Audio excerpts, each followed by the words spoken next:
Et salut tout le monde, bienvenue sur ma chaîne pour un nouveau comics de la semaine. Cette fois-ci, on s'intéresse aux 3 séries DC Prime sorties chez Urban Comics récemment.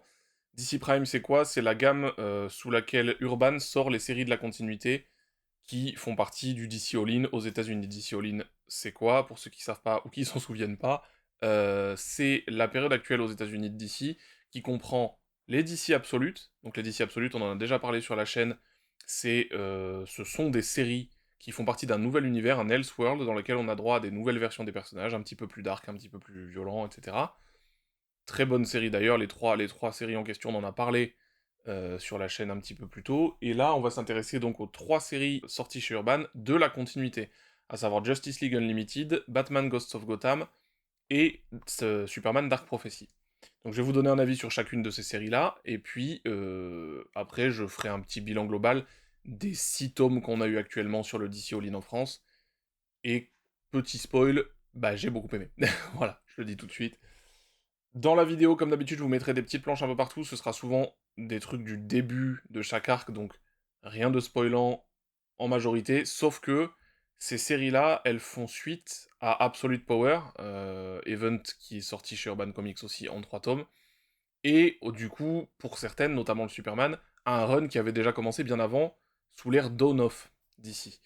Donc, évidemment, je vais vous parler un petit peu de ce que ça raconte, et donc si vous n'avez pas lu Absolute Power, ou par exemple le début du run de Williamson sur Superman, et que vous avez l'intention de le lire, soyez pas surpris, je vais forcément dire des trucs qui se passent à la fin de ces choses-là, puisque forcément, c'est les conséquences, là, les séries actuelles, ça descend directement des événements de ces trucs-là. Donc par exemple, ce qu'il y a sur la couverture du Superman Dark Prophecy, techniquement, ça peut déjà être considéré comme un spoil si on n'a pas lu Absolute Power. Bon voilà, vous êtes prévenus, je vous l'ai dit, maintenant, il n'y aura pas de spoil sur les tomes en soi, et globalement, de toute façon, on en reparlera pour chaque série, mais la plupart sont lisibles sans avoir lu Absolute Power. Pour Superman, c'est un petit peu discutable, on en reparlera tout à l'heure. Bien, donc je vais commencer tout de suite par JL Unlimited. Alors, Justice League Unlimited, du coup, ce tome 1, il contient le DC All-In Special 1, ainsi que les 4 premiers numéros de la série Justice League Unlimited. Alors, le DC All-In Special 1, c'est écrit par Joshua Williamson et Scott Snyder, et c'est illustré par Daniel Sampere, Dan Mora et Wes Craig pour la deuxième partie.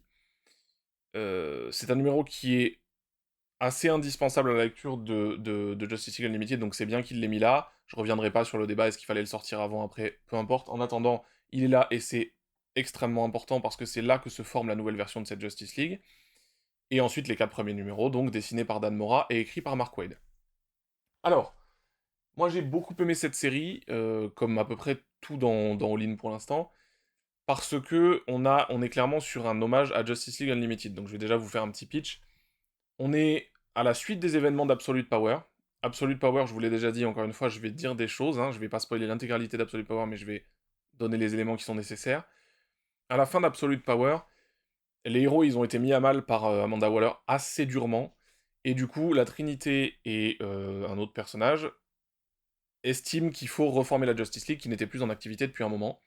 Et donc, ils reforment cette Justice League, mais ils la reforment pas comme avant, ils la reforment dans une nouvelle version avec la volonté d'accueillir le plus de héros possible. C'est-à-dire qu'il propose à absolument tous les héros possibles et imaginables de rejoindre la Justice League, et effectivement, du coup, on se retrouve comme dans la série animée Justice League TAS, Justice League Unlimited en l'occurrence, bah, des tonnes de héros qu'on connaît mal, des seconds couteaux, des machins, en plus des héros principaux, qui rejoignent la Justice League. Donc on a une immense Justice League, une Justice League Unlimited, et on commence là-dessus avec cette nouvelle Justice League qui est confrontée à un nouveau groupe de vilains qui s'appelle Inferno, dont on ne sait pas grand-chose pour le moment, mais qui semble vouloir mettre à mal les héros. Voilà, ça c'est pour le pitch rapide. De toute façon, il n'y a pas grand-chose de plus à dire parce qu'on est sur une série qui, pour l'instant, est très blockbuster. Je vous ai vraiment donné ce qu'il y avait à donner. Parce que, effectivement, bon, c'est très très chouette, c'est très très fluide à lire. C'est très joli parce que Dan Mora est très fort, même si, comme vous le verrez tout à l'heure, je trouve qu'il est meilleur sur Superman Dark Prophecy, Dan Mora. Mais enfin, il est quand même très bon parce que Dan Mora, c'est Dan Mora, j'aime beaucoup moi perso. Et donc on est sur une très bonne série, c'est très intéressant à lire, on part sur un postulat de départ qui me plaît bien, moi, parce qu'une Justice League avec plein de nouveaux personnages, ça va être la possibilité pour Mark Waid, comme il aime bien le faire, d'utiliser plein d'éléments de la continuité d'ici, et ça c'est cool, parce qu'on sait qu'il adore ça, il aime les comics, encore une fois, Mark Waid, je vais pas en reparler ici, parce qu'on en a déjà parlé il y a 2 semaines, mais J'adore Mark Waid, et il a vraiment un amour des comics et une culture comics qui est énorme, et il aime bien se servir de la continuité quand il écrit un run sur un personnage, que ce soit chez Marvel ou chez DC. Donc ici, clairement, ça va lui permettre de se servir de plein d'éléments de la continuité, et on sent qu'il se fait plaisir sur certaines pages, il y a plein de héros, machin. Donc ça, c'est cool. Après, pour l'instant, voilà, c'est difficile d'en dire grand-chose, parce que, encore une fois, on est sur une intro très blockbuster, il y a beaucoup, beaucoup de combats, beaucoup d'actions, et les méchants, le groupe de méchants Inferno, on n'en sait vraiment rien pour le moment. Donc, j'ai beaucoup aimé ma lecture, vraiment, je l'ai dévoré, mais voilà, il n'y a pas grand-chose de plus à en dire, si ce n'est que c'est magnifique, et je vais quand même faire un petit point sur Dan Mora. Pourquoi je le préfère sur Superman? Parce qu'ici, comme ils ont la volonté de mettre des tonnes de personnages, j'allais dire à l'écran, en page, et bien des fois, je trouve que les cases de Mark Waid, elles manquent un peu de clarté, c'est parfois un petit peu... De Mark Waid, n'importe quoi, de Dan Mora, elles sont parfois un petit peu brouillonnes, parce qu'il y a beaucoup d'actions avec beaucoup de personnages, et du coup, je sais pas, je trouve que Mark Waid, j'aime bien quand... putain, ça fait 2 fois que je le dis. Dan Mora, j'aime bien quand il aère ses dessins, et je vous montrerai quelques planches sur Superman tout à l'heure. Je trouve que là, il a tellement de personnages à mettre en case que... Je sais pas, c'est pas le meilleur Dan Mora que j'ai vu jusque-là, mais enfin, ça reste très beau, hein, ça reste, encore une fois, Dan Mora, je l'aime beaucoup, et il est très très fort, ce mec, il est très très très fort. Donc voilà, donc c'est beau, c'est bien écrit, c'est Mark Waid, c'est fluide à la lecture, ça promet pour la suite, cette version de la Justice League, elle donne envie, donc franchement, Justice League Limited et le DC All-In Special, c'est très bien, donc ça, honnêtement, moi, j'ai beaucoup aimé, donc n'hésitez pas si vous avez envie de lire de la JL un peu blockbuster, un peu cool, et le début, donc du coup, de cet univers all-in qui est là-dedans et pas ailleurs, et ben n'hésitez pas, c'est vraiment bon. Donc ça, c'était pour JL Unlimited. Maintenant, on va passer à Batman Ghost of Gotham. Je vais garder Superman pour la fin, puisque c'est celle que j'ai préférée. Je vous ai spoilé. Et Batman Ghost of Gotham, ah, je vous ai pas dit d'ailleurs, JL Unlimited, c'est 160 pages pour 18,50 €. Voilà. Et donc maintenant, on passe à Batman Ghost of Gotham. Je vais vous le dire tout de suite. Du coup, on est sur du 176 pages pour 20,50 €. Batman Ghost of Gotham, c'est donc en fait la série Detective Comics de Tom Taylor. Tom Taylor, moi j'aime bien. Je sais que ça divise pas mal, ça, en France notamment, parce que les gens n'ont pas aimé Injustice, parfois de manière un petit peu étonnante. C'est-à-dire que moi j'aime bien Injustice, c'est pas parfait du tout, il y a plein de moments qui sont pas terribles, mais enfin, j'ai trouvé ça plutôt agréable à lire. Et, euh, et le fait qu'on ait un Superman méchant, entre guillemets méchant, bah ouais, mais c'est un Elseworld, quoi, donc bon, après tout, pourquoi pas. Je sais que ça a fait beaucoup couler d'encre. Franchement, c'est un Elseworld, quoi, ça a rien changé à la continuité, donc j'avoue que je comprends pas trop la véhémence de certains sur Injustice, parfois. Qu'on n'aime pas, ça je comprends complètement, hein. Mais qu'on soit à ce point agressif sur Injustice, parfois, comme j'ai vu sur les réseaux sociaux. Bon, c'est les réseaux sociaux, mais j'avoue, j'ai du mal à comprendre des fois. Bon, bref. Donc ça, j'entends bien que beaucoup de gens n'aiment pas Tom Taylor. Son Nightwing, il divise pas mal. Moi, j'avoue que j'ai lu que les 2 ou 3 premiers tomes, je me souviens plus, et j'ai bien aimé, j'ai trouvé ça agréable à lire, sans que ce soit un chef-d'œuvre absolu, mais j'ai trouvé ça agréable à lire. Et puis, bah, après, ces autres Elseworlds, j'ai toujours pas lu Dark Knights of Steel. J'irai dessus, je pense, mais j'ai toujours pas lu en tout cas. Et puis, si, moi, j'avais bien aimé son Spider-Man chez Marvel, qui y avait un numéro, le numéro Spider-Bite, notamment, qui m'avait vraiment touché très fort. Donc il y a vraiment des choses, moi, chez Tom Taylor que j'aime bien. Je trouve qu'il écrit de manière assez fluide, c'est fun. On sent qu'il aime ce qu'il fait. Non, moi, je trouve que j'aime bien. C'est jamais... Enfin, c'est jamais. C'est pas toujours exceptionnel. Mais enfin, moi, je trouve que, quand même, ce mec a du talent et qu'il sait écrire des bons dialogues, il sait écrire des personnages. Moi j'aime bien Tom Taylor, voilà, moi j'aime bien. Donc Tom Taylor sur Batman, ben, j'avais envie d'aller voir ça sur Detective Comics. Qui plus est avec Michael Ranin. Michael Ranin, je l'aime beaucoup, et Michael Ranin, il a déjà fait du Batman, notamment avec Tom King à l'époque sur son run sur Batman Rebirth. Donc moi, Michael Ranin, j'aime beaucoup. Je trouve que on va tout de suite attaquer... Non, on attaquera la partie graphique, mon avis sur la partie graphique après. D'abord, je vais vous faire un petit pitch.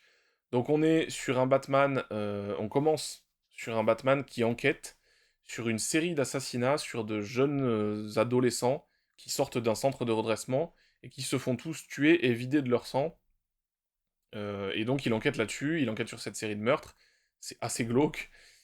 Et eh bien on va suivre donc Batman enquêter là-dessus, et en parallèle de ça, il rencontre un nouveau personnage qui a été créé donc là pour cette série, qui s'appelle Scarlett Martha Scott, et ça raconte toute une histoire sur les parents de Bruce en parallèle de ça. Et du coup, donc on a la partie Bruce avec cette personne-là, et on a la partie Batman qui enquête sur ces crimes-là. Ça, c'est pour le plot rapide. Globalement, je peux pas en dire beaucoup plus parce que c'est très facile de spoiler, mais en tout cas, ce qui est très chouette, c'est que ça va à nouveau parler des parents Wayne d'une manière assez, pas nouvelle, mais enfin, oui, c'est un pan qu'on n'avait pas vu, donc ça crée un nouveau pan de l'histoire des Wayne que j'aime bien. Donc ça, c'est pas mal. Et puis la partie Batman, la partie enquête, voilà, ça j'ai bien aimé. Je trouve qu'on a vraiment un Batman qui enquête. Alors il est aidé par Oracle, évidemment, comme d'habitude, mais j'ai vraiment trouvé dans cette série Detective Comics du bon Batman, en fait. Du bon Batman, j'en avais pas vu du comme ça depuis un petit moment. C'est du Batman simple, efficace, qui se sert des bases du personnage, à savoir son côté enquêteur, il y a aussi évidemment de l'action, mais et qui utilise aussi un petit peu Bruce Wayne et le lore autour des Wayne. Et ça, j'ai bien aimé, parce qu'on est sur, encore une fois, c'est pas la meilleure série Batman jamais sortie, mais ça fonctionne extrêmement bien. Michael Ranin est au top niveau, son Batman, je trouve qu'il impose un truc de fou. Le Batman de Michael Ranin, je trouvais déjà que c'était le cas sur le run de Tom King. Il dégage quelque chose, son Bruce Wayne aussi, j'aime beaucoup, il a vraiment ce côté élégant et à la fois tu sens qu'il faut pas l'emmerder. J'aime beaucoup Michael Ranin, je trouve que sur Batman ça marche à la perfection son style, et les couleurs sont top aussi, donc partie graphique j'ai rien à dire, niveau écriture bah j'ai rien à dire non plus parce que Tom Taylor il fait du super taf, c'est du bon Batman, c'est du bon Bruce Wayne, les nouveaux personnages qui sont introduits je les ai beaucoup aimés, notamment la fameuse Scarlett Scott dont je vous parlais tout à l'heure. Enfin, franchement, moi, j'ai rien à dire de négatif sur Batman Ghost of Gotham, j'ai trouvé ça très bien. Je vous dis pas que c'est le meilleur récit sur Batman jamais sorti, mais je me suis éclaté à la lecture, quoi. Donc, bah, évidemment, j'irai sur la suite, comme pour JL Unlimited. Donc ça, c'était pour Batman Ghost of Gotham, et ouais, globalement, n'hésitez pas à y aller si vous avez envie du bon Batman classique, mais super efficace, quoi. Vraiment, et si vous voulez des belles planches, bah, Michael Ranin, là, pour le coup, il y a du taf. De toute façon, globalement, sur les trois, on a quand même Dan Mora et Michael Ranin. Ça va, hein, on n'est pas trop mal, hein, niveau dessin. Donc voilà, donc ça c'était pour Batman. Je crois pas avoir oublié de dire quoi que ce soit. Non, je crois pas. Donc voilà, ça c'était pour Batman. Ensuite, on va passer à ma préférée des trois, à savoir Superman Dark Prophecy. Donc Superman Dark Prophecy, c'est écrit par Joshua Williamson et illustré par Dan Mora. Ça prend la suite du run de Williamson qui avait commencé à l'époque des Dawn-of, qui sont aussi sortis chez Urban. Le run de Williamson sur Dawn-of, moi j'avais beaucoup aimé. J'avais bien aimé le fait que son Superman est très lumineux, très solaire. On utilise beaucoup la Superman Family, il y a beaucoup les personnages secondaires. On avait une version de Luthor que j'ai beaucoup aimé, personnellement. Et des moments assez marquants. Moi j'ai vraiment bien aimé le run de Williamson sur Dawn-of. Et là, donc, on prend la suite directe, hein, post-Absolute Power, mais c'est quand même la suite du run. D'où le fait que c'est peut-être le, des trois la moins bonne porte d'entrée.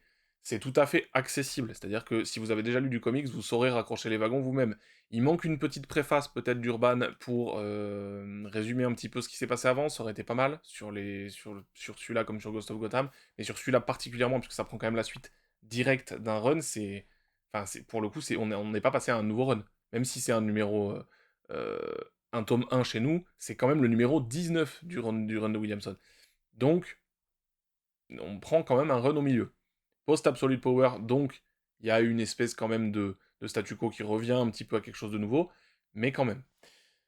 Donc, si vous lisez déjà du comics, vous saurez raccrocher les wagons, et il suffit d'aller vous spoiler Absolute Power et 2-3 éléments de Superman de Williamson, et ça devrait aller. Mais, il n'empêche que c'est pas l'idéal.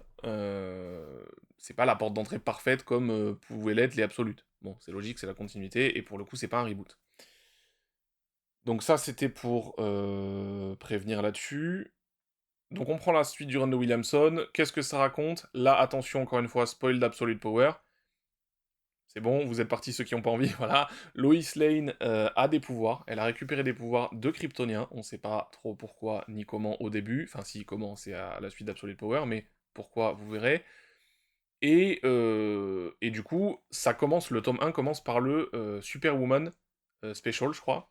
Superwoman Special qui est scénarisé par Joshua Williamson, mais qui est dessiné par Laura Braga, c'est pas encore Dan Mora à ce moment-là. Et le Superwoman Special, il a quand même l'avantage de vous remettre un petit peu de contexte sur pourquoi Lois a des pouvoirs. Donc ça, c'est cool. Et en plus, c'est un super numéro, j'ai adoré. Mais voilà, donc ça commence par ça. Après, on a un Lex Luthor Special aussi qui remet un petit peu de contexte aussi sur lui. Je sais plus s'il est au début ou à la fin, enfin bref. Et puis après, donc, on a les numéros de Superman. J'ai adoré, mais adoré cette série. Williamson, je trouve qu'il fait toujours autant du bon taf avec Superman. Enfin, cette série, ce premier arc. Il fait toujours autant du bon taf avec Superman. Sa Superman Family est lumineuse. Elle dégage un vrai truc.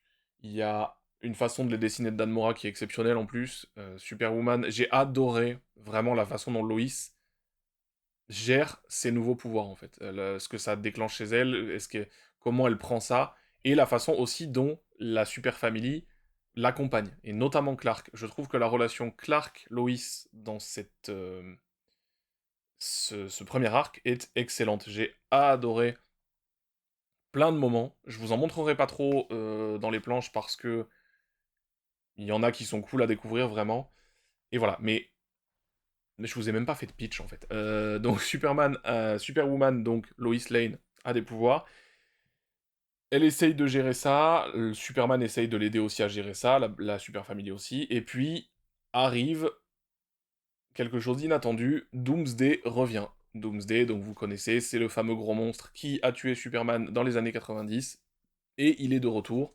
Je vous en dirai pas plus parce qu'ils ont tenté un truc assez étonnant avec Doomsday. Ça plaira peut-être pas à tout le monde. Moi, j'avoue que ça me dérange pas et je trouve ça plutôt cool. Donc voilà, grosso modo, ça c'est la base. Et moi, ce que j'ai vraiment aimé, c'est le développement autour de ça, le développement autour des pouvoirs de Loïs. Lex est toujours aussi cool, même si on le voit beaucoup moins que dans le reste du run de Williamson, mais il est toujours cool. Et puis, bah ouais, moi j'ai vraiment, en fait Williamson, il a vraiment cette faculté à utiliser parfaitement la Super Family et les personnages secondaires autour. Donc vraiment, j'ai adoré ça, comme dans son run de Dawn of. Donc ça c'est top. Dan Mora, moi je le trouve exceptionnel sur cette série. Vraiment, ça fait partie des meilleurs trucs que j'ai vu de lui. On sent qu'il aère ses cases, les cases de vol hein, avec Superman et Superwoman sont incroyables.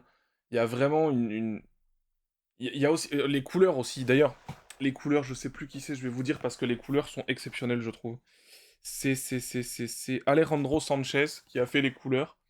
Et franchement, le duo Mora-Sanchez, là, ça fonctionne à la perfection. C'est vibrant, c'est coloré, c'est lumineux. Je l'ai déjà dit beaucoup lumineux, mais c'est parce que vraiment, c'est l'impression que je ressens devant les dessins de Mora et le Superman de Williamson. Il y a vraiment quelque chose de magnifique, quoi. Vraiment, j'aime beaucoup, beaucoup, beaucoup ce qu'a fait Don Mora sur la série Superman. Je vous mettrai des planches tout au long de la vidéo, comme pour le reste des séries. Et ouais, globalement, moi, il me tarde qu'une chose, c'est que le tome 2 sorte, parce que vraiment, j'ai été pris par la façon dont Williamson il écrit l'univers de Superman et ses personnages, quoi. J'aime vraiment beaucoup ce que fait Williamson sur ce personnage. Alors que Williamson, il y a encore quelques temps, je le connaissais pas très bien. De toute façon, il a eu une grosse explosion là récemment. Et puis maintenant, il est carrément parmi les architectes du DC All-In, quoi, avec Scott Snyder et, et Mark Waid. Donc, non, non, franchement, c'est du joli boulot. Et j'ai adoré. J'ai adoré ce Superman Dark Prophecy, vraiment. Pour moi, c'est la meilleure des trois, mais ça n'engage que moi, c'est juste le plaisir que j'ai pris sur celle-là était particulièrement fort. Mais globalement, comme vous avez pu le voir dans la vidéo, j'ai beaucoup aimé les trois. J'ai beaucoup aimé les trois séries. Je trouve que, pour finir, comme je vous l'ai dit tout à l'heure, sur une conclusion globale sur ces 6 tomes lus sur l'univers d'ici All-In en français, donc les trois absolutes et ces trois-là, bah, globalement, c'est un sans faute pour moi. C'est-à-dire que j'ai tout aimé, avec des nuances sur certaines choses, notamment le Batman de Scott Snyder, le Absolute. Il y a des choses que j'aime moins, mais globalement, franchement, c'est une réussite. Je trouve que DC est particulièrement en forme en ce moment. Il faut dire aussi qu'ils ont beaucoup de très bons auteurs et de très bons dessinateurs en ce moment. Et quand on a Mark Waid en forme, Williamson en forme, Dan Mora au dessin en forme, Michael Ranin en forme, et puis évidemment, je vous parle même pas de Rafa Sandoval et compagnie sur Absolute, enfin Jason Aaron et tout ça, enfin je veux dire, ils ont que des gros artistes, que ce soit à l'écriture ou au dessin ou aux couleurs ou ce que vous voulez, et du coup là c'est vrai qu'ils ont réuni une espèce d'équipe de choc pour faire ce DC All-In et ils sont ultra en forme quoi, ils sont ultra en forme. Alors je sais qu'en plus il y a des choses qui arrivent qu'on n'a pas encore. Ouais, il me tarde de lire le Absolute Martial, oui c'est ça, le Absolute Martial Manhunter, franchement, je suis hyper impatient. Alors je sais qu'il paraît que le Flash et le Green Lantern, c'est un peu moins bon, mais je suis quand même chaud. Et pour la continuité, bon ben, moi j'avoue que je croise les doigts pour qu'on ait quand même certaines autres séries, notamment Aquaman.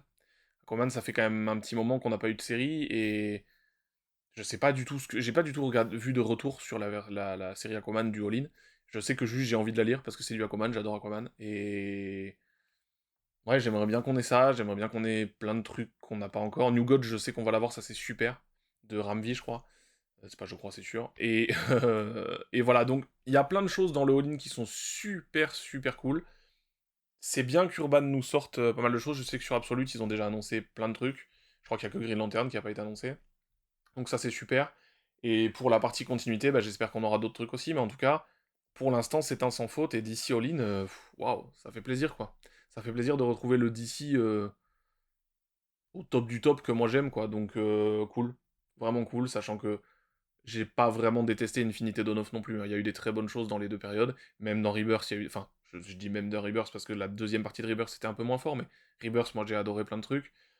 Donc voilà, mais je suis content de voir DC en forme, parce que moi je suis un fan de DC avant même de bien connaître Marvel, donc bon voilà, mais c'est vrai que là, ouais, là moi je suis ravi. Je suis ravi. Donc voilà, donc en conclusion, oui, ces trois séries sont très bonnes. Si vous avez envie de bon DC, vous pouvez y aller. Sur Batman et JL Unlimited, il y a les outils pour comprendre à peu près la lecture, donc vous pouvez y aller sans problème. Sur Superman, il y a quand même des éléments d'Absolute Power et du run de Williamson, de ce qui s'est passé dans le run de Williamson avant, qui sont, sans dire nécessaire, préférables, voilà, d'avoir lu. Mais bon, c'est dommage encore une fois qu'il n'y ait pas une préface d'Urban pour aiguiller un petit peu les nouveaux lecteurs. Parce que c'est un tome 1, ça donne envie d'aller dessus, et bon, voilà, il y a des éléments qu'on n'a pas si on n'a pas lu les précédents trucs que j'ai cités. Encore une fois, si vous lisez d'habitude du comics, vous êtes habitué à raccrocher les wagons par vous-même, donc ça devrait aller. Si vous n'êtes pas habitué à lire du comics, je suis pas sûr que ce soit le meilleur tome 1 d'une série Superman en termes d'accessibilité, mais bon, ça reste gérable, je pense. Et ben voilà, donc vous avez mon avis sur les trois séries DC Prime sorties chez Urban Comics. Merci de m'avoir suivi, j'espère que vous avez passé un bon moment en ma compagnie. Si c'est le cas, n'hésitez pas à mettre un petit pouce bleu, à vous abonner si ce n'est pas déjà fait, à commenter, je lis et je réponds aux commentaires. La semaine prochaine, peut-être que je vous parlerai du film Fantastic Four, je vais le voir cette semaine évidemment. Je peux pas aller le voir mercredi, mais j'irai le voir jeudi, je pense. Il y aura sans doute des choses à dire, donc on verra si je fais une vidéo dessus. J'aurais voulu vous parler du Superman aussi, mais j'ai pas eu l'occasion, donc on verra si j'en parle un jour sur la chaîne. En tout cas, Fantastic Four, il y aura sans doute une vidéo dessus, ce sera peut-être celle de la semaine prochaine. Voilà, merci à vous de m'avoir suivi encore une fois, et puis bah, sans doute à la semaine prochaine du coup.